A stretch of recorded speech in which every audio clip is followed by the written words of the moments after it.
On today's show, we'll talk about why we think there isn't any truth to the belief that Kyle Shanahan has mishandled Trey Lance, what is going on with Bosa's contract, what's in the mailbag, and more. Remember, as always, you can listen to this podcast on Spotify, Apple, or Google, wherever you get your podcast from. Be sure to like and subscribe and hit the notification bell if you're watching on YouTube so you can be updated when new content drops. You're inside the Johnny Dale Football Academy.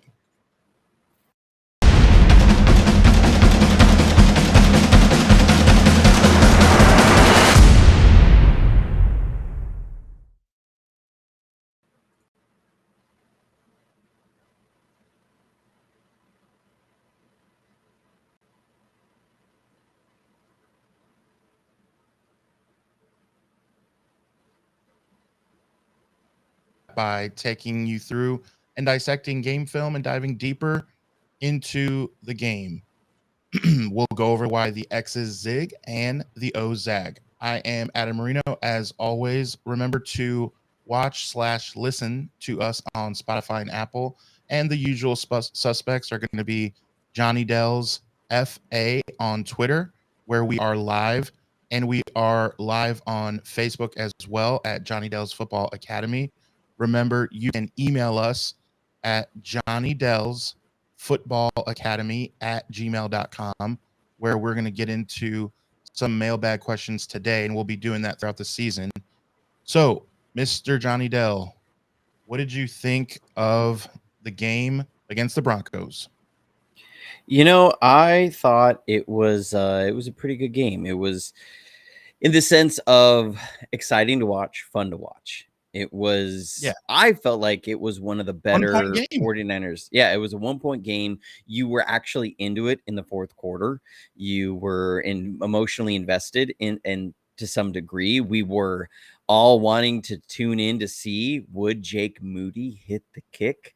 Could Trey Lance drive the team down the field to put them in position to win? There was some drama there. It felt like more of a real game. Now, did I love everything from the performance? No. Would I have loved to see a 49-0 preseason blowout? Absolutely, I would. And so, I didn't love it from the performance aspect of it, but I loved it in that it was a game that actually had me interested into the fourth quarter for being a preseason game. And I think I text Wayne right after, and I think I text you that I was like, dude, that was one of the better preseason 49ers games we maybe ever had. So like we were all sitting there watching, and you were on the edge of your seat, and it felt like a real game. So, in that sense, I really enjoyed that game. Yeah, I like how Jordan Anderson, Trey's the only reason why we're so invested, and that Moody was just unnecessary anxiety. And it was like really exciting in that you weren't sure. And I know we're gonna nitpick, but let's talk about how he made that field goal by it's a game of inches, right? Like he didn't make it by that much. And if he do we even want to get into right here in the chat? What happens if he misses that? We're not even starting the show this way, right? We're starting the show with, did the 49ers just have one of the biggest, and it's ironic thinking about third round. Third round is not usually the marquee round. But are we sitting there saying, yeah, but you don't call somebody a bust for not succeeding in the third round. If they don't succeed and they're in the third round, you're just kind of like, that hurts a little bit, but it's not like a first round bust. Now but because it's a kicker and you spend a third round pick on a kicker, that's when you start, even saying the B word. But he's a guy who was really good at Michigan, but man, it's got us, I think, all with a lot more anxiety than you would really hope for going into the season, knowing that this team has won so many games over the past 2 years by 3 points or less. Yeah. And you go back to like the divisional round against Green Bay in 2021, and the difference, that game was won off of a Robbie Gould field goal. And it starts to make you worry that if we're in that situation this year, do you feel as confident? I mean, when Robbie Gould got out there, you were pretty sure he was going to make it. I mean, he missed a couple over the years, which every kicker is not going to be 100%, but you felt pretty confident. You weren't sitting there going, oh, God, please don't miss this. You know, with that sinking pit in your stomach. I feel like most of the season, that's how we're going to feel about Jake Moody right now. And shout out to John Chapman. John Chapman had the best draft reaction on draft night when Moody was picked in the 3rd round when he found out it was a kicker. And he's got that picture. He's got a screenshot of it that I snagged. And every time Moody misses a field goal, I am going to retweet that picture.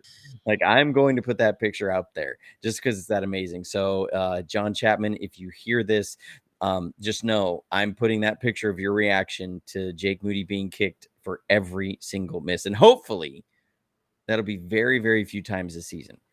But anyway, I mean, but so Jake Moody was like the unforeseen storyline coming through that game. You know, we wouldn't even be talking about it if that wasn't something that, if he had missed that extra point. If he makes that extra point, we're sitting here going, okay, Moody's good, you know, but he misses the 2 field goals last week, and then he misses the extra point this year. Technician, I can't show it right now. It's on my phone is why I can't show it. I have it saved on my phone so that I can pull it up right quick during a game and post it. So, but check it out on my Twitter. You can see it on my Twitter. It's a great picture of John Chapman. And what I'm going to do is chat, guys. Now are all of the, so if you can copy and paste some of those. There's Twitter, Facebook, and Instagram. Oh, I guess I didn't space it out very well, but you can copy and paste. And Twitter is where Johnny's really stepping up his game. So follow along there. He gets into arguments. He gets into fist fights. Oh wait, that was someone else. Oh yeah, here I found it. I could post the picture, share it what it is here in the video. So there is the picture of John Chapman right there. That's the tweet. That's the tweet that I'm going to show every single time that Moody misses a field goal. So yeah. Like, zoinks. Yeah. That's funny. Yeah, I was missing Robbie Gould for sure, but I did see on some of these 49er, like on Facebook, there's like 57 million 49er groups, and I try and peruse around there, and there's so many people asking like, oh, why did we get rid of Robbie Gould? Why did the words get rid of? And that's not what happened at all. And it's just tough when you see, I can't respond to 87 people, but it's just like, guys, that's not what happened, you know? Just the way football goes, I guess. Yeah. I mean, yeah. So we got to pay Bosa. You know, we'll talk about that a little bit. Yeah, no question. Yeah. What do you want to get into first? Let's talk about Trey Lance and this whole thing, you know, and Kyle's mishandling, because I just wanted to. I texted Adam about this, and I was like, "Look, we're going to talk about this because this is kind of, if it's in the chat, you allow me to get on my soapbox a little bit. It's kind of been hitting a nerve with me seeing this floating around Niners social media so much, and just social media in general, about Kyle Shanahan mishandling or failing to develop Trey Lance, and how this is, you know, some people say this is almost a fireable offense. Some people saying this is the biggest failure of a coach. All this stuff. Okay. I want to address this just from the perspective of, I went back and forth with somebody on Twitter today about it a little bit, which was that that Kyle didn't publicly instill enough confidence in Trey Lance, and we've heard all this stuff. Okay, well let's run back the timeline here. So they draft Trey Lance. They spend 3 first-round picks to draft Trey Lance. I don't know how much more public trust you can put in somebody spending 3 first-round picks to select a guy while you have an established starter who has been to the Super Bowl with you. You know, we can get into whether or not Jimmy G had an impact on them getting in the Super Bowl. Okay, that's a different conversation. The fact was the 49ers were in the Super Bowl with Jimmy G. They had a lead going into the fourth quarter. And then the 49ers spend 3 first-round picks to select this kid while Jimmy G is still on the roster. Okay, I don't know how much more confidence you can speak into a guy than saying, we believe in you so much that a guy who just threw for nearly 4,000 yards with us, for the first quarterback that if he had hit 4,000 yards, that's the first quarterback since Jeff Garcia to hit that total, that has been, in Kyle Shanahan's words, the best quarterback since Steve Young's been here. I don't know how much more confidence you can speak into a guy like Trey Lance. And then I don't know how much more room you can give him to grow and develop than say, and you don't have to start this year, because it takes a while for people to learn the playbook, and it takes a while to learn how to be an NFL quarterback. So we're going to let you sit and learn behind an established starter, and you get this year to learn and work on some mechanics, work on what it is to drop back from a drop back passing game, work on knowing and memorizing this playbook so you can spit out all the verbiage. You're not having to think about that. You get a full 16 months to do all that before you're going to be the starter. The full time this is on your shoulders. Okay, that goes through. And that year, Jimmy G goes to the NFC Championship game. And they get real close to going to a Super Bowl for a second time with Jimmy G. And then they turn around and look at that and say, you know what? Even though we've been to a Super Bowl with Jimmy G, we've been to another NFC Championship game, knocking on the door of the Super Bowl, nearly beat the team that went on to win the Super Bowl. We still believe in Trey Lance enough that we're not going to entertain. We're going to try and trade away Jimmy Garoppolo and hand you the franchise. How much more public support can you give for Trey Lance? How much more confidence can you speak into this publicly? I don't think you can do anything more. Actions speak louder than words, and actions were screaming trust and confidence in Trey Lance. They let him be the unquestioned starter all throughout preseason or offseason, training camp, preseason. He gets in. They were expecting him to have to take a number of games to learn how to play quarterback and get in there, learn. He broke his ankle. That is the thing that has changed the development curve for Trey Lance more than anything else. Dude broke his ankle, couldn't practice, couldn't work on dropbacks, couldn't work on mechanics for 6 months because he ended up having to have another surgery late in the year. That is the thing that has set Trey Lance's development back. It's not, I don't know what Kyle can do other than saying, well, don't run him. Well, he's a running quarterback. He was drafted so that you could create stress in the running game with your quarterback and all of that stuff. And so I just don't see how you can say that Kyle Shanahan just completely blew his development, that he didn't put trust in him. These were things that I think they did everything on their side they could. He broke his ankle. That is the thing. If he doesn't break that ankle, he gets a full season. This conversation is completely different. And it doesn't matter if Jimmy G was in the quarterback room as a backup. He was paid as a backup. He was told, we will not pay you more than Trey Lance. That's not exactly saying they're saying, we don't trust in you, Trey. We have to have Jimmy here. They weren't planning on having Jimmy here. The fact was they hadn't heard anything on the trade market for Jimmy G. And if you're the 49ers and you've had to use multiple quarterbacks every single season except for 2019, and you have a chance to get Jimmy G back, if something does happen to Trey Lance, which that was good for them to do in hindsight, then it's great. The biggest thing is Trey missed those 15 games of the regular season last year.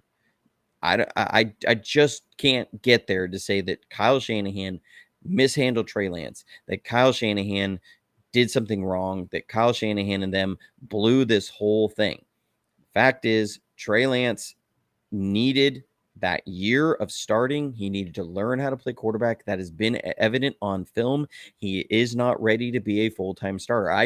I've covered every single one of his preseason passes. I'm sure anybody that's here in the chat has watched those videos. You guys have seen it. Yes, I was very glowing at the end of the video last time, but he's got quite a ways to go before he is a starting level quarterback. That's what 15 games will get you. And so I've talked about this. I put it on Twitter today that I see Trey Lance as early season quarterback number 2. that if Brock Purdy were to get hurt long-term, have a major injury, week 2, week 3, week 4, week 5, Trey Lance is the guy. They're going to turn over to him. Why? Because he's going to get those 10, 12, 13 games that they probably figure he needs to get up to the level to play and play at a high level heading towards the down stretch of the final stretch of the season. If you have Brock Purdy gets hurt for significant time, more than a couple games, in week 13, 14, 15, then Sam Darnold's your guy. As much as some of us don't love the idea of Sam Darnold coming in, Sam Darnold is your guy because he doesn't need the runway to get to a certain floor. And that's what you're looking for. Is this team is so good at really you just need a quarterback to have a certain floor and you will have a good chance to win almost every single game. So I think Trey Lance is quarterback number 2, maybe not even on game days though, but quarterback number 2 if something longer term happens to Brock Purdy. We hope that doesn't happen because Brock Purdy, man, he played lights out last year. And again, that's a huge part of this conversation as well. If Brock Purdy came in and he was a Nick Mullins 2.0, Trey Lance is your unquestioned starter going into this year. That's not even a discussion. It's just because Brock Purdy earned the right to not sit down. That's the biggest thing. Whenever this conversation happens about Trey Lance should be starting, Trey Lance should be playing, Trey Lance should be getting reps, you have to make the argument for why Brock Purdy has to sit down, because Trey Lance does not get opportunities unless Brock Purdy sits down. And so if you can make an argument, somebody can make an argument to me, a convincing one, for why Brock Purdy needs to sit down week 1, then we can talk. And that's exactly my thing of when people say that Kyle Shanahan has missed, this thing. There's no argument saying what he should have done then. All they say is he's mismanaged. This guy doesn't know what he's doing with him. But then when you say, okay, well, what would you have him do? He broke his foot. You can't play him. It was just one of those things. The NFL stands for not for lumpins. There's no way that Shanahan planned for this to happen. Why would you do that and waste the picks? He didn't do it on purpose. He's not secretly work Rams. Okay, that's not win. He's trying to win us a 6th ring. That's what he's trying to do. His dad won here. He's trying to win here, guys. He's not trying to lose Super Bowls up 10 points. He's not trying to do that. But what would you have him do if you were coaching a high school basketball team and you got this transfer kid and he didn't play much, but he could jump out of the gym and do spiraling dunks, and he was your guy, and then he got hurt, and this other kid all of a sudden was like Steph Curry and shot threes and did everything you needed him to do, then you cannot tell me that you wouldn't play that kid either. What are we supposed to do? And again, to your point, you have to make a case of why. I totally agree that you have to make a case why we sit Brock Purdy. Tell us the reason. By the way, he's undefeated in every game that he starts and finishes, by the way. So go ahead, and we're listening if anyone can give us a reason. And you're just going to sound foolish. Yeah, and so Jordan Anderson makes a point here in the chat. He says, "I'm saying Trey should have gone. I'm saying Trey should have either been playing from the jump or gone to a team that could afford the lumps." And so here's the problem that you have is that this is a team. We have to understand why Trey Lance was brought in. It wasn't because Jimmy G sucked so bad. That is like a Twitterverse narrative. That's a social media narrative. The issue was Jimmy Garoppolo had missed significant portions of the season for 2 out of 3 seasons. The 49ers were picking high in the draft 2 out of 3 seasons because Jimmy Garoppolo could not stay on the field. Kyle Shanahan, I don't believe, was going to get a 3rd season of that. I don't think he would have survived. He understood that. I think everybody, that was very clear, is that if the 49ers, with their talent that they had on that roster, if they were picking high in the draft for a 3rd time in 4 years, I highly doubt Kyle Shanahan would still be the head coach. And he was not going to sit there and bank on Jimmy Garoppolo staying healthy. You couldn't do it at that point. And so they had to get insurance for Jimmy Garoppolo being hurt and missing a lot of games. That puts you in a conundrum. And this whole thing, you know, people will say what they will about John Lynch. John Lynch actually explained this whole scenario in January of it was 2020. So it had just turned January, and they were talking about the quarterback situation and Jimmy Garoppolo, and there was uncertainty about this whole thing and what were they going to do. And John Lynch actually was completely forthright with it. He said that they have to really think hard about insulating that quarterback room against injury because of the things that have happened there. And and then he went on to talk about it creates a conversation of how much are you going to invest in that position. And what do? Do you invest starters money in a backup? Do you invest a high draft pick in a guy that's going to be a backup? Because that he goes that you're looking at you need two starting quality guys, and that puts you in a conundrum for budgeting and for cap in today's NFL. He talked about that. That's exactly what the 49ers did then. They sat there and they said, okay, we need insurance against Jimmy this year, and if we're going to invest in that, well, that means that now we're going to have a quarterback on a rookie contract. And you see the teams that started to make it to the Super Bowl on rookie contracts. You're talking about the Chiefs, the Seahawks, when they made it to their Super Bowls. Russell Wilson was on a rookie contract. When you look at the Bengals, that Joe Burrow has been on a rookie contract. You see that in the structure of the CBA now, that quarterbacks on a rookie deal give teams so much advantage. The Eagles last year, Jalen Hurts was on a rookie contract. Okay, this really gives teams the ability to load up on talent. So they're sitting there looking at this and saying, we're going to be investing. We can either invest a lot of money or we can invest in a lot of draft capital. If we're going to invest in a lot of draft capital, then we need to take advantage of the fact that we have a quarterback on a rookie deal, and he's got to be the starter going forward. That was the plan the entire time. But that's why Jimmy Garoppolo was the plan for 2021, because it still gave them the shot for that year. And if he goes down, you're not at a wasted year. Okay. And Twin Empire, I see the comment there. The reason why it insulates you is because if you have a guy that needs games to play, that he's going to get better, you don't have a wasted year. Okay. If Jimmy Garoppolo goes down 2021 early in the season, ACL, something like that, torn Achilles, then you put Trey Lance in there. He's getting the growth, he's getting the improvement, he's getting the reps he needs, and you are using that year for that. You're not losing that year. Okay. So then the next year you have development through preseason, through offseason, and then you expect the team now, because you have a quarterback on a rookie deal, you can improve the team enough to where they can be good enough around your quarterback that he can learn on the fly and you're not out of contention. And so that he'll put it all together. That was the plan. That is the plan the whole way through this whole thing. His broken ankle changed everything. When you've been to an NFC championship game the year he was drafted, and again, we're like literally Jimmy Garoppolo held together by duct tape away from going to that Super Bowl. Nobody, we can bag on Jimmy for that game. Dude had a shoulder injury that was terrible. He had a thumb injury that was hanging on by a thread. Trent Williams was on one leg. We were riddled with injuries by that point. And so, it is what it is. We were still, really close to getting there with the Super Bowl. Then Trey breaks his ankle.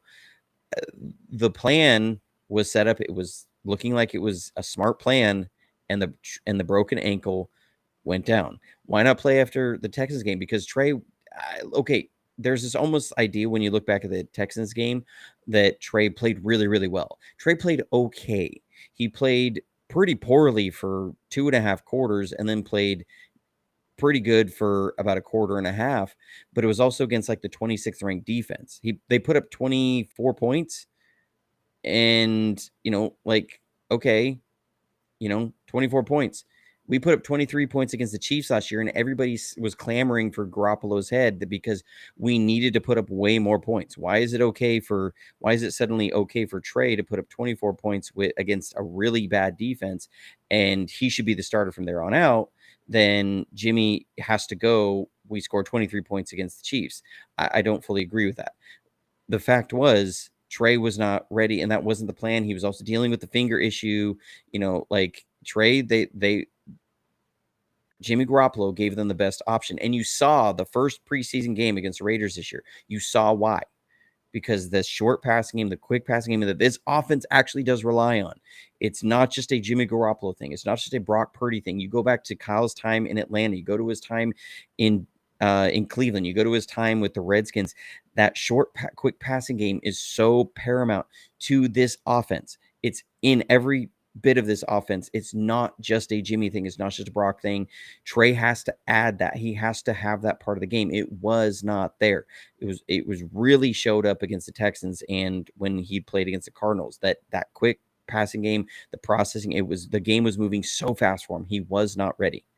And so the whole idea then was that you were going to get a long lead time, not just 3 games at the end of the season, because that's what you're talking about against it from the Texans game. That's a very short runway for Trey to take off into the playoffs. We're talking about a runway. You need 10, 12 games of the season for him to really get this going, get it under his belt, get a runway, and take off. That's what was supposed to happen last year. It didn't happen. Broken ankle. I can't agree that was a mishandling. It's a broken ankle. That's what it is. Now, I understand a little bit. In the chat, there was a couple good points that the mismanagement was more that they gave away the farm for a guy. You went into this just now, this thing that he wasn't ready. He needed this and that, right? You went through that. But then why did we give away the farm for a situation in which we needed him to not be all this for someone not to be ready? You don't give away all these picks. You don't do all this. And then I went to his first game in Detroit. I live not far. I went there. I saw his first NFL touchdown. I was there on the 30-yard line. I had the best seat in the house. I was 6 rows up from the 30-yard line. And that's where the play, that's on that side of the field. It was amazing. And I thought, okay, they're going to use Trey at least for a package. They're going to use Trey in games more and more. And then to find out that was kind of the highlight of the year. And he was the 3rd pick. And we look at the draft. It was Trevor Lawrence, Zach Wilson, Justin Fields, Trey Lance, and Mac Jones. Those were the guys. And there is an argument for Mac Jones because the ability to kind of have him go in. And when you talk about just a normal white guy in the pocket doing his thing, kind of played a lot of football, Brock Purdy.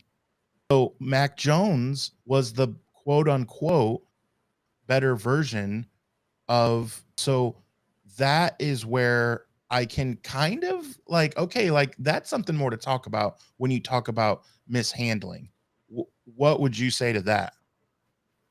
Well, I'd say that's a different conversation. That's a did they misevaluate Trey Lance? Then that's fair. So they didn't mishandle him; they misevaluated him. Well, and I'm not even sure on that. Just from the sense of that, we have not seen Trey start more and finish more than 2 games in a row. And he, to me, what I think you'd see is if he was to come and say start week 3 and start every single game by week 10, you're seeing a very, very different player. In 2021, you're saying? No, I'm saying today, like this year, gotcha, if he has to come in, starts week 3, by the time he starts week 10 and he's played in every single game, I think you see a very different player because that was the growth curve that they were expecting in 2022. Again, the broken ankle changed everything. The plan all along, they knew Trey that needed to learn how to play quarterback in the NFL. Okay, they knew that Trey needed to learn all that stuff. The idea was put a team good enough around him, have him add something into the run game, and then now you have something that you can really work with. And you have something that really starts to stress defenses. but he's got to have that time to learn to play quarterback in the NFL. Again, this is not because Trey Lance does not have potential, that he doesn't have talent, that he doesn't have, the ability to step into that role. This is all because if the reason Trey Lance isn't starting this year isn't because Trey Lance didn't develop enough. The reason Trey Lance isn't starting right now is because you cannot make the argument for why Brock Purdy should be sitting down. That's the issue here. And people can say, well, Trey Lance needs to see the field and he should be starting and he should be this. Well, then again, you have to make the argument of why Brock Purdy is sitting on. If Brock Purdy did not do what he did last year, then we're looking at 2023 having this same sort of playbook, not no pun intended, but the same sort of game plan for the season that you did in 2022, which is Trey starts, he's our guy, and we're going to let him learn as the season goes to where he puts it all together at the end of the season. And so, that's what I think. This whole thing, basically, you have a punted year from a broken ankle on his development. Yes, we want to see him farther along. This is the third year in the NFL. We spent 3 first-round picks. That is a huge investment in a guy. Now, when we talk about misevaluating, what I wanted, and I had said this on a couple podcasts that I went on of other people's shows before that draft, was I wanted to see the 49ers select somebody in the later rounds that they thought that they could be good development or a trusted backup. And I actually was like pounding the table for Patrick Surtain to be drafted for this team. That's who I wanted to see. I thought we could get him at 12 and because I was like, but I understand what they were at. Jimmy G had not stayed healthy. And so, that's just what it is. But if you look at that 2021 NFC Championship game with the way that Odell Beckham was just chewing up our secondary, you wonder, are things different if you have Patrick Surtain there? But I digress there. In the end, I don't think that that this is a situation where you can just say that Kyle just mismanaged it. Again, it's all about that broken ankle. And then Brock Purdy playing how he is. And I was chatting with somebody earlier today about this, that I think we've almost set ourselves up for this conundrum, because people bagged on Jimmy G for so long and said everything he did was Jimmy G was not very good. So anything that he did was what a not very good quarterback could do. Jimmy G's biggest problems were not that he wasn't trying to push the ball down the field outside the numbers. That's not a big thing in this offense. His biggest issues were that he'd throw a really bad pick trying to jam a ball into a really tight window, and then he would stay hurt. Those two things are why the 49ers wanted to move on from him. He'd give you a really bad pick at a really bad time, put the defense in a really bad situation, and he couldn't stay on the field. And so those are the reasons that you start moving on from Jimmy G. Because Brock Purdy then comes in and it looks a lot like Jimmy G with the offense, people then start saying, okay, it almost like downplays Brock Purdy's performance. Okay. And I get it. Jimmy G playoff numbers aren't that great. I get all of that. I really do. I get it. But because we bagged on Jimmy G for so long, when Brock Purdy looks like Jimmy G, everybody then starts saying that, well, Brock Purdy isn't very good, because we've said Jimmy G is not a very good quarterback. And so now Brock Purdy looks like Jimmy G. So therefore, Brock Purdy can't be a really good quarterback. And so now Trey Lance needs to be in there, because Brock Purdy, he was just looked like Jimmy G. Well, Brock Purdy, what he was doing was actually very impressive. And I've watched every single snap of Brock Purdy. I've watched every single play he's ran. Brock Purdy was very, very impressive. He's very impressive, especially as a rookie. Brock Purdy is not playing over Trey Lance because Trey Lance sucks, or Trey Lance has not been developed, or Trey Lance is not good enough to be in the NFL. He's playing because Brock Purdy actually did play really well. Whether we want to believe that or not, what Brock Purdy was doing was actually really good, and he's a quality quarterback. Like, he was doing a lot of good things, and so Brock Purdy is playing because of how Brock Purdy played. You can't make an argument for why Brock Purdy has to sit down. You cannot make that argument. And so Trey Lance has to sit. He has to sit behind there. If he gets an opportunity, if there's an injury, I fully trust that Trey Lance is going to go and he's going to develop and it's going to be great. But you cannot make the argument for why Brock Purdy has to sit down.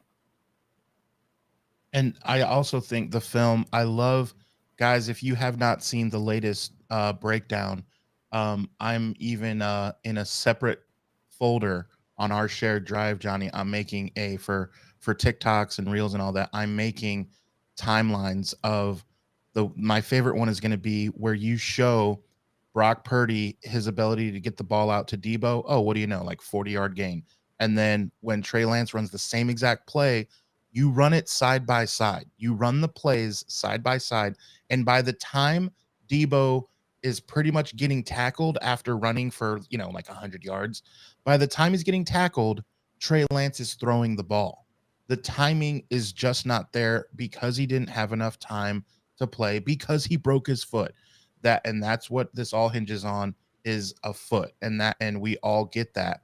But what I kind of am starting to see more, and what I agree with, is that out of Trevor Lawrence, who wasn't available, Zach Wilson wasn't available, Justin Fields, Trey Lance, Mac Jones, if we needed an insurance plan, let me ask you, out of those three, if you need an insurance plan for a guy to be ready to play right now, are you not taking Mac Jones? If you're coaching a high school, college, or pro team, and this is your situation, and you have a kid who's duct tape and all that, like Jimmy G, are you taking Mac Jones or not? Well, and I think the reportings on this has been pretty clear that the 49ers plan was to take Mac Jones. And look, I lived real close to Tuscaloosa. I watched all of Mac Jones's games in college. I don't know what it is that people in today's NFL start just bagging on any quarterback that's not really athletically gifted. For a long time in the NFL, I mean, we're talking the vast majority of Super Bowls have been won by quarterbacks who were not very physically gifted. When you look at the two greatest quarterbacks of all time, who together won 11 Super Bowls, neither of them was an athletic freak. Neither of them had a big arm. Neither of them were going to just throw the ball a mile and outrun everybody and make something when there wasn't there. We're talking about Joe Montana and Tom Brady. Okay. And am I saying Brock Purdy is going to be either one of those guys? No. But since when is a guy being able to deliver from the pocket a bad thing? And look, Mac Jones has not been, unbelievably lights out.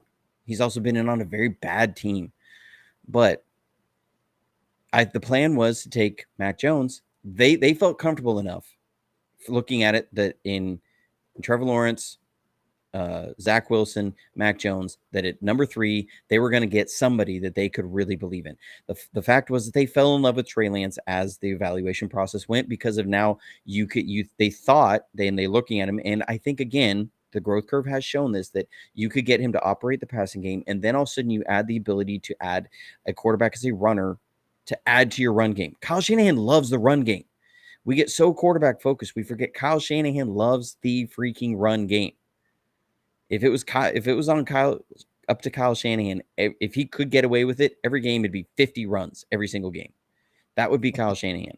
Richard Sherman talked about this on his podcast, that Kyle Shanahan would get up there and talk about, if they run 30 times a game, they're going to win 80% of their games. If they run 35 times a game, they're going to win 85% of their games. He wants to run the freaking football.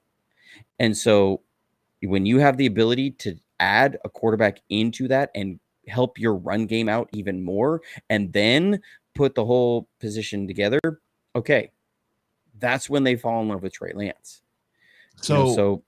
But he wasn't ready right away. For 3 picks, for someone who, maybe let's go through and think real quick. Chat, help me out too. Which, by the way, let's pause real quick. Remember, if you were watching this on YouTube and you're not catching the live, it may be because you didn't hit the notification bell. So make sure that you like and subscribe, and that you hit the notification bell if you're watching on Spotify or listening on Spotify and Apple and you kind of want to see what's going on, make sure you follow on YouTube, guys. But let me ask you then, is there a quarterback that Jimmy, we weren't sure, we draft this guy and give up the 3 picks? That is the huge, where some people would say, I don't know if it's mismanagement or if it's like whatever, but who is someone that you would want, like, to be ready right now in the last 2 to 3 years if it was a different draft? Can you think of anyone that you'd be like, okay, that was the 3rd pick, and you know what? Against Detroit that week, he's week 1 starter over Jimmy. Like, is there anyone? Because it wasn't Trey Lance. It sounds like you wouldn't take Mac Jones necessarily and have him be ready to go week 1 either. Is there anyone? And in the chat too, name a quarterback in the last 2 years that you could say, oh, we'll give up 3 picks for, and yes, he's ready to go week 1. Well, you have to also remember the 3 picks isn't just for that player in particular. It's for the value of the quarterback on a rookie deal. And so, Jordan, I want to clarify something here. You're saying part of my argument was that this quarterback was an insurance policy for Jimmy. If that's the case, Trey should have been the choice if he thinks he's too raw. Again, it's not necessarily about insurance policy against that year. It's insurance policy against your job. Okay, you can't have a wasted year. If you are picking high in the draft again, and then you're going to be picking high for a quarterback that you have to develop again, and you've wasted another season. 2018 was a largely wasted season. The only good thing we got out of it was Nick Bosa. Okay. If you are protecting yourself and your organization against a lost year, because 2020 was a lost year. Okay, you look at how it was 2020. We did not gain a lot of assets that really helped us there. Javon Kinlaw was the pick that we got out off of that 6-10 season. We traded up to get Brandon Ayuk. Okay, but Javon Kinlaw was that pick, and they had to let DeForest Buckner go to help get that. Okay, so 2020 was a lost year. You had Jimmy G who played 6 games that year, and you went 6-10. I don't believe they would have got another opportunity. So if Jimmy goes down and you have a quarterback playing for 10, 12 games, are you getting anything productive out of that? Are you getting a guy that then will be ready for a rookie on a rookie deal at quarterback that's going to save you $20+ million? Because then the idea is you give up 3 first-round picks, because then you say, now we have the cap room where we don't have to pick a starter in the first with our first pick in the draft. We can keep a guy that we would otherwise lose and then try and replace, like a DeForest Buckner. We can keep him instead of letting him go and picking Javon Kinlaw. We can bring in a free agent, because we have the cap room now to do that, because we have a quarterback on a rookie deal. So you're not just giving the 3 first-round picks for Trey Lance. You're giving 3 first-round picks because the value, the capital that you gain from a quarterback on a rookie contract. Brock Purdy is a quarterback on a rookie contract, so they're not losing that advantage with Brock Purdy. The difference is you don't have the 5th-year option, but the 5th-year option is going to be really expensive for a quarterback anyways. So And yeah, I know they swapped 1 pick and gave up 2 picks. That's still 3 first-round picks, because you're giving up the 12th overall pick. You're giving up 2 first-round picks the next year. Just because it's a swap, you are still giving up that pick. You don't have that pick anymore. And so, that's what this is. This wasn't just about Trey Lance and he could be the next Josh Allen. I don't even know if they felt that he needed to be the next Josh Allen. I felt they needed him to be a guy who could operate the short passing game, operate the passing game that they had, the play action passing game, and add something to the run game. And then, because now you have him on a rookie contract, you can make the team around him even better than the team you had with Jimmy G. I think really that's what it is. And so, again, this broken ankle changed everything because then Jimmy G comes in and then Brock Purdy comes in. And Brock Purdy is playing really well. And you don't have a need to bring back Jimmy G when you got Brock Purdy and you got Trey Lance on the team. You're going to bring in Sam Darnold. Okay, they maybe pay him a little bit, a suspicious amount, but you don't need a Jimmy G on the roster, because you have 2 guys that you believe either one of them can be your long-term starter. I really think that that's how they feel. I could be wrong on that. Let me ask you this. In the end, it comes down to a little bit of a gamble. There's no question that you are gambling if you are taking someone who you admit is raw and not quite ready. It's going to be a gamble. My It's a question gamble is, no matter who you pick, though. It right? is a game. I mean, other than maybe Nick Bosa, like, yeah, I mean, but it's a gamble. Trevor Look at the Lawrence, Cardinals with Kyler Murray. well, and he played really well his rookie year. He played really well. He You have to did. admit. He So that did, was a and decent. but he's That was also a played a decent lot of Call of Duty, and so pick. Yeah, and there's he got questions hurt. about Kyler Murray, right? So there's issue that you also have like a Zach Wilson. Zach Wilson was picked number 2 overall, and they had to trade away the farm to bring in Aaron Rodgers Yeah. to be a decent team. Why Now, is Saleh not getting half the kind of flack for well, not he didn't draft developing him, Zach Wilson? but he didn't draft him either. That's That's not his guy. That's not his guy. But still, he's supposed to have a highly talented guy that's there. Well, And so with him, it was character issues. I don't think that dude over there on the Jets is a decent human, and his teammates would probably agree. That's more Zach Wilson's issue than throwing the football, right? I mean, I would think in that particular case. But what I'm asking is that more Kyle, or is it Lynch, or is it what is the name you give him? Shanna Lynch. Shanna Lynch. Is that a true, like, breaking down what the draft with Trey, the idea and everything, is that Shanna Lynch? Is it more Shanahan, do you think? Like, that's what I wonder about sometimes too. Sorry, phrase that again. You were cutting out a little bit on my end when that happened. Oh, sure. Is that more Shanahan over Lynch? Is it both of them together on the idea of, hey, let's give away this and this for a guy who, man, we fell in love with. He won't be ready right away, but hey, we want him. Was that a joint thing, do you think, really 50-50 them together, or was it more Kyle like, hey, this is my guy? I don't want to speculate on that just because there's so much that we don't know about that. So, either way, they're both tied to this. I mean, they're both tied to the success of the team, and they're tied together. I mean, you don't have one without the other. You're not going to see this isn't going to be we're like a Trent Baalke, Jim Harbaugh thing where we're going to keep Trent Baalke and fire Jim Harbaugh. No, if Kyle ever gets the boot, John Lynch is right there with him. These two are tied together. So, they had to be in agreement in some sort of way about this. So, if I was John Lynch, I would be waiting towards my head coach, who's the guy designing and installing and calling the offense. But that doesn't mean that John Lynch didn't have an opinion in there. Right.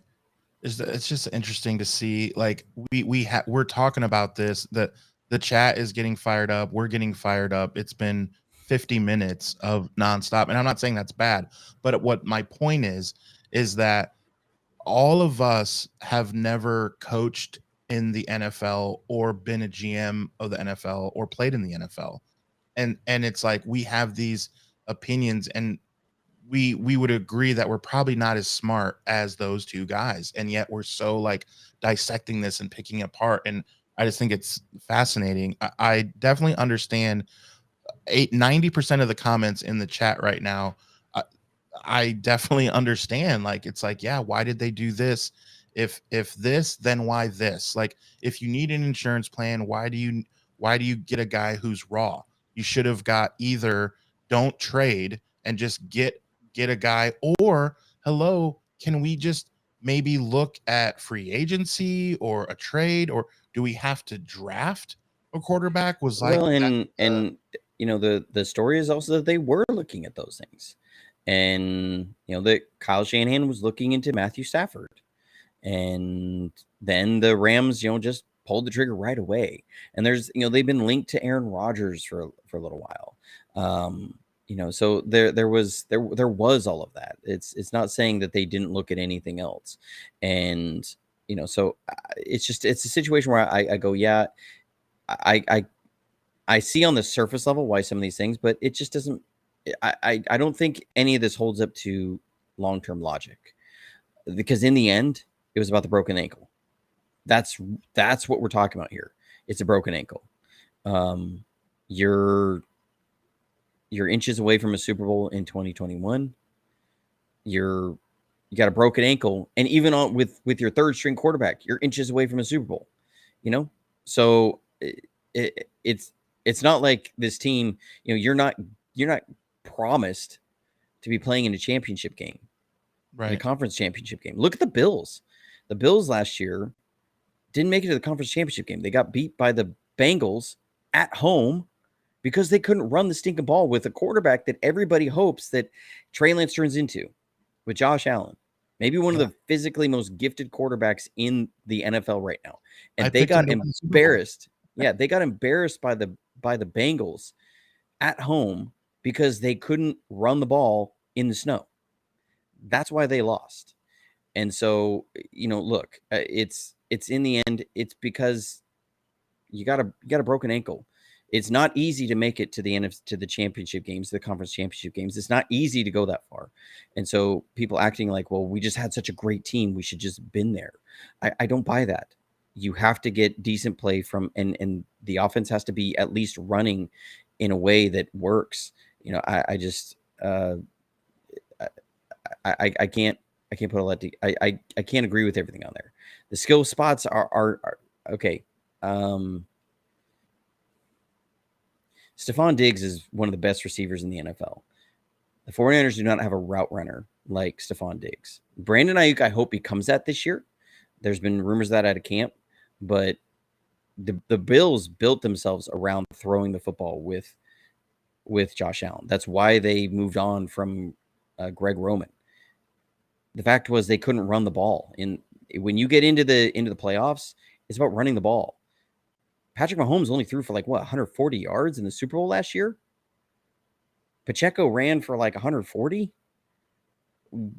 Jalen Hurts threw for 350, 360, something like that. Yeah. You have to be able to play defense and run the football.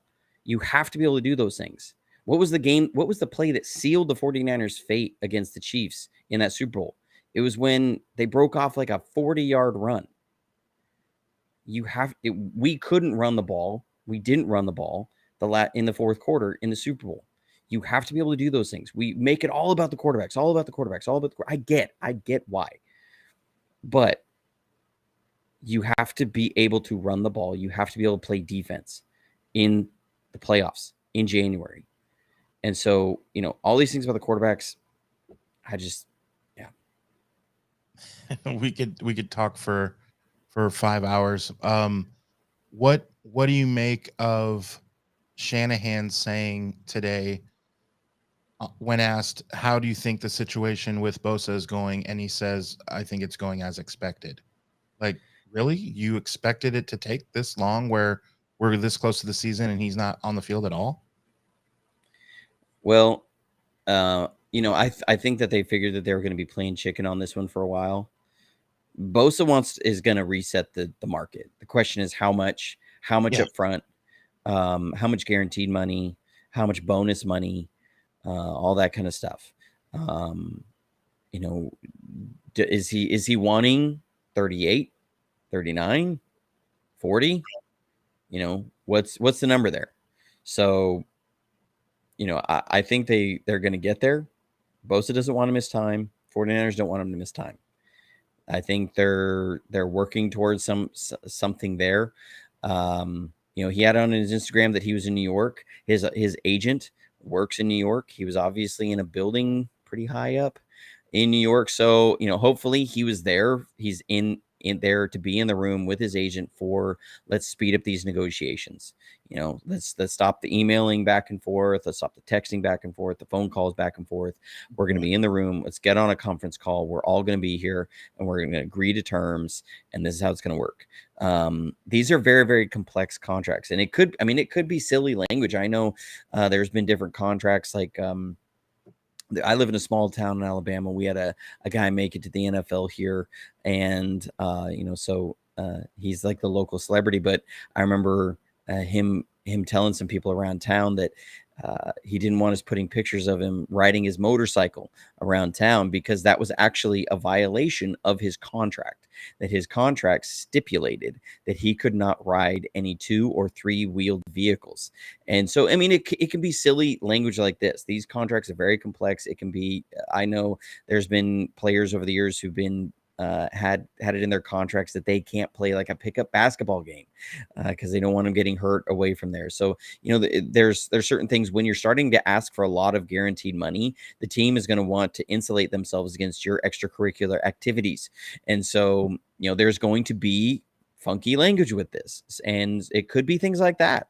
Well, we don't know all the particulars, and that's why these things can take a long time. A guy's sitting there saying, no, look, if they're not going to let me go swimming out in the river, I'm not going to sign my contract until really late in the year so I can get all my time out on the lake in, because after this happens, I'm not going to be able to do that for 4 years. We don't know all the ins and outs, but I do believe, and like they said, they feel like that this is going about how they expect. The bigger concern that you have now is you're starting to get real close to the start of the season, and is now you start running the risk of, is Bosa not that you worry about Bosa not being in shape, but you worry about Bosa not being in football shape, which is, how you react when people are pushing on you from weird angles that's hard to train for, and things like that, and moving around in there and having the pads on and doing all of that while these things are happening. And there's an adjustment, a callus that the body has to create. Does he have enough time for that? Do you start seeing, like we've seen with some guys that hold out until really late? They come in and then you tweak a hamstring, or you tweak an ankle, or you tweak a groin, things like that. So, that's what it is.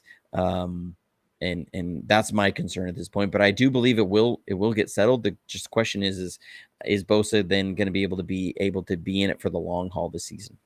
Right. One more question about that, and I want to get into the mailbag. Explain why you think it is not the same situation. As we know, Debo, on his own terms, said, hey, last year was bad. And we look at, he had the situation where he unfollowed the team on social media, was, going through things. Now Bosa not there, going through things. Is this the same, or do you just laugh at that? I laugh at it a little bit. I love Debo Samuel. He's an emotional guy, though, and that's why he plays the way he does. That's why he can play with the intensity that he does and can do the things with the ball in his hands that he does. So you can tell the guy thrives off that and thrives off of working himself up and thrives through getting through those things. Bosa is a guy that, everything you see from him, he's as deadpan as it is until he's on the field, and then he just turns into a monster, and that he's wired differently. I don't think that's going to be an issue. Debo, it was very clear. You could see it on plays that he was taking plays off. You could see it on routes he's running. You can see it on plays that he was supposed to be blocking, and he didn't really have a lot of urgency to get up onto that safety and really block him, and cost us some big runs last year. Cost us some really big runs last year. Everybody was talking about the quarterbacks last year and why the offense was sputtering for a big stretch. Fact was, our run game that normally was popping was like 23rd in the NFL for like 6-7 weeks. And when I looked at the film, a lot of what you saw were problems at center, some missed blocks at guard, and Debo Samuel was not blocking like he had been. And our wide receivers are a huge, huge part of this run game. People always say, well, you don't get wide receivers to block. Kyle Shanahan does. Yeah. If you don't block well, then you don't see the field, Danny Gray. Debo talked about that regarding Ronnie Bell, and that he's coming along in that.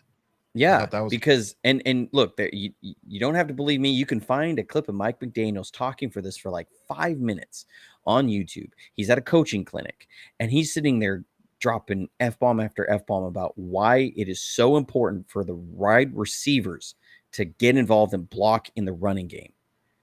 He's sitting there, he's like, we can run the ball for 6 yards every play all day long. Whatever. We don't want to run the ball for 6 yards. We want to run the ball for 50 yards. We want to run the ball for 60 yards. That only happens when your wide receivers freaking block. And he goes off on it and starts showing clips of wide receivers blocking. And he's hounding this onto other coaches. Like, this is what we do at the 49ers. We have our wide receivers block. They're a huge part of our run game. Okay, so you saw that from Debo, that Debo was not sold into the run game and blocking like he had been. Ayuk has become a monster in that. And so I don't see that same sort of situation with Bosa. I don't see him coming in and then, being like, well, I'm not in the best of shape. I'm just going to only try really hard on passing situations where I can get a sack. Because Debo was obviously saving himself for when he was going to get the ball. And every other time, I'll just take a playoff here and there. Yeah. I don't see that happening with Nick Bosa. And this year, we don't see it happening with Debo, which is why we're excited for the season. Speaking of this season, getting into the mailbag, we had a couple questions. The first one is just downright, what's the potential of this Niners team? We're excited for the season, but what do you think the potential of this Niners team is? Man, on paper, I mean, they should be competing for a Super Bowl, if not winning a Super Bowl. I mean, that should be the expectation from the talent level on this team. When you look at Deebo Samuel and the way he started to look coming back in, man, if he's playing like 2019 Deebo, 2021 Deebo, then we're talking about something. When you mix that with Christian McCaffrey, that's something. That is something serious. And you see Brandon Ayuk, who's maybe, as some people said, been the best wide receiver on the field during training camp, man, because Debo or Brandon Ayuk becoming that true X receiver is going to what will take the lid off of this offense. I mean, you want to talk about heights that we haven't seen since 98 49ers offense. That's what we're talking about. When you start looking at that, when you have this team with Trent Williams and George Kittle and these sorts of things. And then on defense, man, I was watching just through some defensive film again today, and man, Fred Warner looks sharp, man. Like, he was flying around, he was hitting his run fits. Dude was balling out. He is ready for the season. And you're seeing, maybe Ambry Thomas is going to come in, Samuel Womack, push for that outside corner position and solidify that. Jair Brown's looking really good. I mean, Tayshaun Gibson better be on his game, or Jair Brown's going to be coming in and seizing that spot. Hufanga obviously coming off an All-Pro year. You signed Javon Hargrave, who was a horse collar away from a sack on Russell Wilson. We were in man coverage. Javon Hargrave beat the guard, and he would have sacked Russell Wilson, but he's literally, you could see it, he was grabbed from the inside of his shoulder pads around his neck and pulled down, or else he's got to sack a Russell Wilson.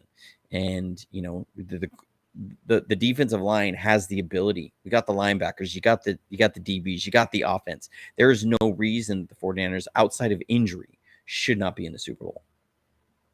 Yeah, agreed. What are the teams then that you think, as you look at the schedule, will be a difficult game or like a really good watch? Well, I think the schedule is going to become a lot harder down the stretch. When you look at the back half of the schedule, there's a lot of good teams there. Obviously that game in Philly tends to stand out. That's going to be a tough one. There's going to be some teams in that back half of the schedule. The thing is, this team can't start out slow. They got to start out fast. They got to put the hurt on some teams. This has to be like 2019 49ers, where they started out 8-0. Because they had such a brutal schedule down the stretch.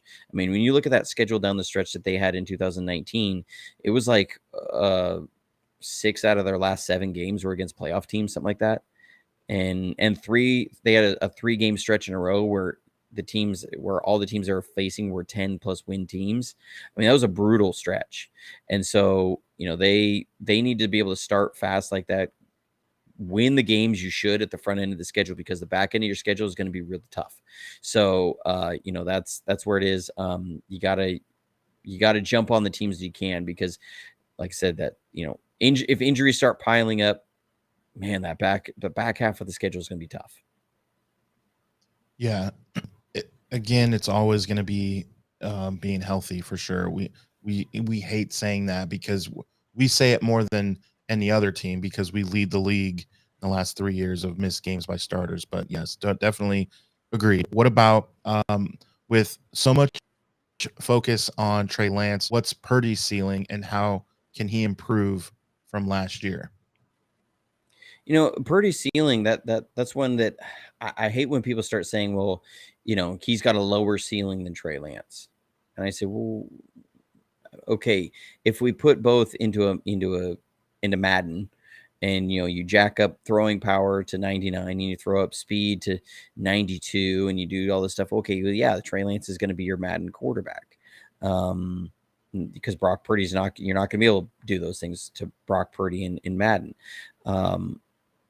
Problem is, football is not played that way. And you look at the top echelons of quarterbacks that have ever played this game, you're not talking about a lot of premier athletes. You have some guys with really good arms, like a Dan Marino. I mean, the arm that Dan Marino had maybe was the best thrower of the football that ever has been in the NFL. I mean, the dude threw for 5,000 yards in 1984. I mean, that's ridiculous. But you look at like Tom Brady. I mean, the dude could. I'm pretty sure most of us in the chat can outrun Tom Brady in the 40-yard dash. There's you look at guys like Peyton Manning. I mean, come on, like, did not have a rocket arm, could not hardly run, but is one of the greatest quarterbacks of all time. What is Purdy's ceiling? You look at Drew Brees. Drew Brees, very physically limited, short guy, not a fast runner, not an overly strong arm. Absolute ceiling, Brock Purdy, Drew Brees. That's what I see. Is he going to get there? If I had that answer, then I need to go down to the casino, Right. What do I see as a ceiling for Trey Lance? Is Steve Young. I've said that for a while, that I see Trey Lance's ceiling right around Steve Young. Either one on this team, you're going to win a Super Bowl. But Brock Purdy, does he fulfill that ceiling? That's up to Brock Purdy. That's up to his development. That's how he plays, and there's also some injury luck in there. So, for sure. Let's shift to the defense. What can you say about Steve Wilks so far? And are we seeing like, okay, he's making his imprint on the team. He's making some notable changes. You're gonna see a lot more man coverage. We've seen that in preseason so far. You're gonna see a lot more man coverage. DeMeco Ryans ran zone more than any other defensive coordinator in the league last year. And so you could go to any defensive coordinator around the league and you're going to run more man than you ran with DeMeco. Steve Wilks is going to be even a little bit more man heavy than maybe even average. So, where you saw man coverage, I think it was only around like 15% of the time last season. It was only around there. Steve Wilks is probably going to be around 30 or 40% in man coverage. You're going to see a much heavier dose of man coverage. And so how does the players on defense adjust to playing this new style? A lot less sit back, diagnose what the offense is doing, match it, and let the pass rush get home. And it be more about, can you lock down for 3 seconds and give that pass rush time to get home? Yeah. I'm interested to see how that affects the linebackers and DBs, especially as speaking of DBs, I know we saw Dante Hittner was saying that, and everyone knows this, that we're top heavy, that we're just not as deep. And so I wonder how that's going to affect our linebackers and DBs with some of these changes. And again, keeping everyone healthy, and someone will get hurt. That is part of the game. Like, it's just, for us, it's too many people, but injuries are going to happen. And on the defensive side of the ball, for sure, it's going to happen. but who steps up, who plays on third down when some of the guys get tired on first and second down. But some of those guys that can still make changes into the game and still be game wreckers and still do some of those things. That's what I'm really interested to see. I just want us to be a normal health. When someone goes down, that's part of it, right? It's part of the game. Right. But man, we just get too many guys gone. The bigger thing, okay, so I was talking with somebody about this today about being top heavy, that it's really in the offensive line, defensive line. That's where you're talking about. If you look at the linebacker position, I actually feel pretty good about the linebacker and the linebacker depth that we have there. Assuming Greenlaw is going to be just fine, right? Assuming Greenlaw is good to go. You have Oren Burks, who's played well in his time that we saw him play last year. You have Jalen Graham has looked really good this preseason. D Winters has looked really good. Both bring a lot of speed. Jalen Graham's been playing very aggressive, so I'm not freaked out, other than Fred. If Dre Greenlaw goes down, I'm feeling okay. If Fred Warner goes down, that's a little bit of a different story. But I feel good with the linebacker position. I feel good at the DB room. Okay, I think Avery Thomas and Samuel Womack are bringing some depth there. We still haven't seen Darrell Luter really be able to come back. That's unfortunate for him because I think he really fits this scheme well. He fits with what Steve Wilkes wants to do well. Lenore can play that slot. He can play that really well. So I'm feeling good there. You have Hufanga and you have Jair Brown and Hartsfield has come in, and Hawkins have come in the preseason. They've been playing pretty decent. I don't feel like about either one of them stepping in because behind Gibson and Hufanga. So the DB room I feel good about. The QB room I feel great about. You got Brock Purdy, great. You got Trey Lance, great. You got Sam Darnold. Not as comfortable with it, but look, there's a floor there that on this team you can win. So I feel better about the quarterback room now than I did this time last year, because this time last year you had Trey Lance, you had Brock Purdy, and I'm blanking on his name. What's his butt? Sudfeld was there. Okay, that was our quarterback room. Brock Purdy was a 7th round pick, completely unknown. Sudfeld was your number 2 guy. That was your number 2 guy. Jimmy G was throwing on a side field, was expecting to be getting traded or moved. Okay. So, it was this time last year, it was Trey or nothing. Right now, I feel like, okay, we could lose Brock Purdy and we could still win a lot of games. We're still in contention. Brock Purdy could be out for 5 games and we could still be in contention. I feel good about that. I didn't feel that way last year. It was like, this time last year, if Trey gets hurt week 3, we're screwed, kind of a thing. Right. So, I feel better about our quarterback room, our running back room. It's the exact same running back room as it was last year. So, I don't really have any concerns there. Wide receiver room is looking better than it did last year. Debo's really coming back in. Brandon Ayuk is looking better. Juwan Jennings is third in Juwan, and Ronnie Bell. I mean, come on, Ronnie Bell has been showing up in preseason. And if you feel good about that, and you have Ray McLeod, who will be coming back here, obviously not right now, but you have that. Like, I feel good about the wide receiver room. It's the offensive line, defensive line. It's what happens at guard if that goes down. Is Nick Zakelli coming in? And I don't feel good about that. Okay. Swing tackle, Jalen Moore, not feeling real great now. Il Manning has been showing something. He's been showing something in preseason. Can he handle, though, when you go against a premier rusher? If you don't have got Trent or you don't have Colton McKivitz, I forgot about Conley for the wide receivers. If Jake Brendel goes down, who's coming in at center and handling all that? That's a concern of mine. Okay, Jesse Sapolo's coming in. Yeah, Jesse Sapolo ain't walking through that door. So there's questions there. Defensive line. Kinlaw has not looked like what we want him to look like. Like in the first preseason game, he should have looked like Aaron Donald out there going against the second string offensive line for the Raiders, and he didn't. He looked okay. He needs to look dominant. Kevin Givens does not look quite the same right now.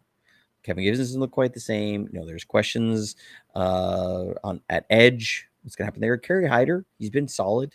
played really well in the last preseason game, the reps he got. Cleveland Farrell's been looking pretty good. Drake Jackson, there's questions there, and we haven't really been able to see any action from Drake Jackson. But interior defensive line, I'm worried about depth behind Armstead and Kinlaw and Hargrave. And so, we're top heavy in the trenches. That's what I would say. Everywhere else, I actually feel really good about our depth. Yeah. Be interesting to see. We have the Chargers coming up. What do you think as far as what they'll do? Speaking of that quarterback room, what are they going to do against the Chargers as far as time? It's a tough challenge here because, like I said, and again, from my perspective, I think if you have a long-term injury to Brock Purdy early in the year, Trey Lance is your guy. If it's near the end of the year, it's Sam Darnold. The vast majority of time that you have to prepare your backup quarterbacks to get any sort of preparation for the season is in this preseason time. Once the season starts, starters are taking like 90+% of the reps. So if you're sitting there, if you're Kyle Shanahan and you have that opinion of how the season's going to go, you have to prepare both Trey Lance and Sam Darnold for some point in the season. It may be at different points, but you have to prepare them. So people saying, well, Sam Darnold shouldn't get playing time. Sam Darnold's got to learn this offense. Okay. We had to use the third quarterback last year. Sam Darnold's got to learn this offense. Yes, Trey needs reps, but Kyle is not coaching the team in what is best for Trey Lance. He's coaching the team in what is best for the team. And what is best for the team is having three quarterbacks that can play the full playbook. I mean, that's just the facts. They've had to use three quarterbacks in the past. Kyle Shanahan, one thing I've noticed from him, dude carries some scars. From the times that he's been hurt hard in the NFL, and he had to go to a third quarterback last year, and thankfully it was Brock Purdy, but he's got to make sure that those guys are ready to run the offense. And so I think you're going to see Brock Purdy in for 2, maybe 3 series, depending on how the game goes. If they have a series like they did this last game where they march right down and score, I think they're pulling starters. I really do. If they go 3 and out, we're probably going to, or 4 or 5 plays and out, then they're going to put it back out there. But, I think they're going to get 2, maybe 3 series. And then you're going to look at Sam Darnold and Trey Lance split. I don't know what the rotation is going to be, but I think they're going to look to try and split. And again, it may not be in series. It'll be in trying to split what they perceive would be the amount of reps they're going to get, because, they kept putting Sam Darnold out there, I think, because the offense kept not converting first downs, and they just wanted to see something move with that. They wanted to get something decent that they could build on with there. Yeah, I wonder if they're going to get Trey in with any amount of ones in there, or if by the time he's in there that it's all backups. That's what I want to see, and it's hard to tell what they'll do. And I can understand both ways, whichever way they choose, but that's kind of what I'm interested to see. So I think, I think that's going to depend on who they want to see get reps, as really. Yeah. Time will tell. We're excited for Friday, right? It's preseason is always like weird. It's always the first weird, game man. was at a normal time. The first preseason game was like Sunday at 1 p.m. California time. So it was just preseason's always loopy. But yeah, so we're excited to see that. We will be back about it as always. Remember, guys, to like, subscribe, and hit the notification on YouTube so that you know when we go live, because to people like Twin Empire, Jordan Anderson, Technique Chick, there was a ton. Thomas checked in for a while before I had to get back to work. When you're in the chat, it makes it so much fun when you can ruffle Johnny's feathers. It's so much more fun when we can do that. So if you are listening to this wherever you get your podcast, remember to get on YouTube and remember to subscribe and hit the notification bell. We do this live because we want to be able to talk to you guys and talk in the chat and things like that. We really love that. That's why we do it. And we're fans at the end of the day as well, just like you are. We love the team just like you do. We love being here for you guys, with you guys. We love our Niners, no matter how much skin we get under arguing and things. It's all love. So thank you for joining us. Take care of each other. And as always, go Niners.